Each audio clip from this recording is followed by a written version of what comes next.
Hello dear friends, welcome to our channel Intensive Study.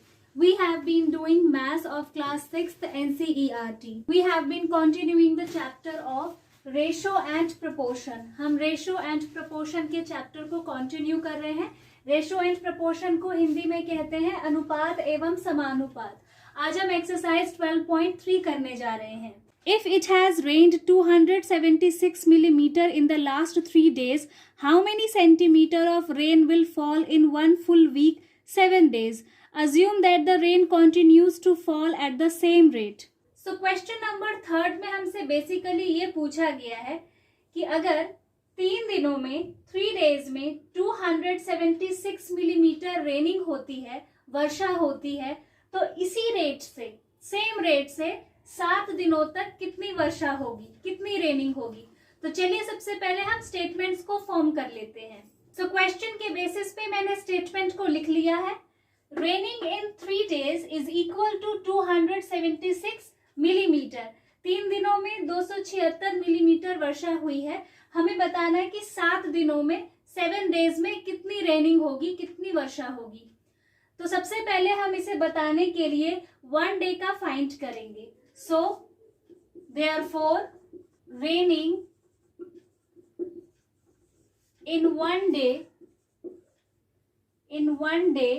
is equal to, ये 276 को लिखेंगे upon के ऊपर और 3 को लिख लेंगे अपॉन के नीचे और इसे कर लेंगे डिवाइड.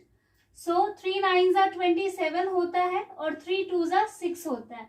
आप चाहे तो कैंसिल भी कर सकते हैं या ऐसे भी छोड़ सकते हैं. मतलब क्या है कि इसे डिवाइड करके 92 मिलीमीटर आया है. यानी एक दिन में 1 डे में 92 मिलीमीटर वर्षा होती है. हमने 1 डे का फाइंड कर लिया है. अब बहुत ही इजीली हम 7 डेज का भी फाइंड कर सकते हैं. Therefore raining in 7 days is equal to 92 multiply by 7. So 7 2s are 14 होता है. 4 पीछे लिख लेंगे, 1 यहाँ पर कैरी ओवर कर लेंगे. 9 7s are 63 प्लस 1 64. 644 मिलीमीटर. ये मिलीमीटर लिखना भी ना भूलें, ये भी बहुत इंपॉर्टेंट है. तो 7 डेज में कितनी रेनिंग होगी? 644 मिलीमीटर रेनिंग होगी यानी वर्षा होगी. अब देखते हैं question number 4. Cost of 5 kilogram of wheat is ₹30.50. What will be the cost of 8 kilogram of wheat? What quantity of wheat can be purchased in ₹61? So question number 4 के basis पे हमने statement को लिख लिया है. Cost of 5 kilogram of wheat is equal to ₹30.50. 5 kilogram wheat यानी गेहूं की कीमत कितनी है? 30 रुपए 50 पैसे. हमें फाइंड करना है 8 किलोग्राम. 8 किलोग्राम व्हीट की कॉस्ट कितनी होगी? तो इसके लिए सबसे पहले हम 1 किलोग्राम ऑफ व्हीट फाइंड करेंगे. Therefore cost of 1 kilogram of wheat is equal to, 1 kilogram wheat की कॉस्ट कितनी है? इसके लिए हम इस 30.50 को डिवाइड कर देंगे 5 से. तो जब हम इसको डिवाइड करेंगे 5 से, इसको कैंसिल करेंगे. 5 6 होता है 30, सो 6 लिख देंगे और 5 10 होता है 15. तो बाद में ये आ जाएगा पॉइंट के बाद 10. डेसिमल वाला डिवीजन कैसे करते हैं? 30.50 लिखिए और यहाँ पर लिखिए 5. अभी थोड़ी देर के लिए भूल जाइए कि यहाँ पर कोई पॉइंट है. इस पॉइंट को भी इग्नोर कर दीजिए. 5 6 होता है 30, ये 30 कैंसिल हो गया. इसके बाद ये 5 उतारिए और ये 0.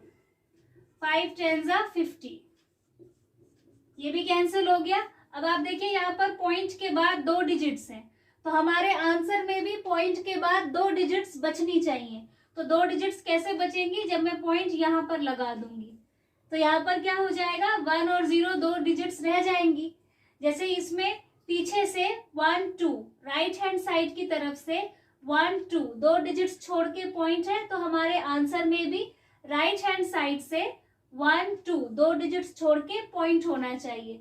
सो हमारा आंसर क्या है 6.10। अब ये 6.10 क्या है, ये कॉस्ट है, तो इसे हम रुपीज में लिख लेते हैं।